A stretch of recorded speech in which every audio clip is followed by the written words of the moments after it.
Sarong lalaki sa Daet Camarines Norte arestado makalis magwala.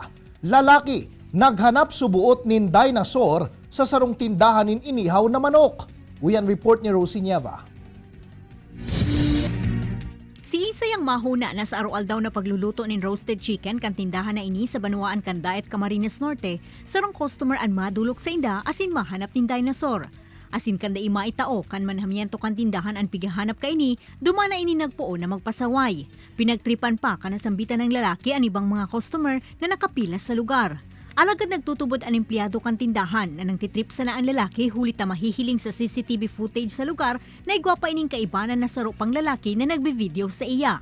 Maski ang ibang customer ang natakot naman, makalis maghuma subuot ang suspect na babadilon ang mga nakasimbagan kaini. Kasi yung kasama matin mo naman ay sige lang si video. Palisin mo na po yan sir at pag yun po yung pinalas yan, baka kung may kalagyan yan dito at yan yung po ginagawa, yung mga customer namin nag-aalis na. Tulos man na nagresponde ang Daet PNP asin inaresto ang nasambitan ng lalaki.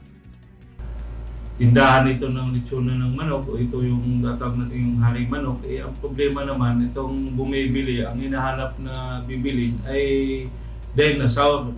Alagad pinahimutikan man kan lalaki na igwa siyang darang badil. Sinasabi ko sa akin, sir, alis na ako. Wala akong baril, sir.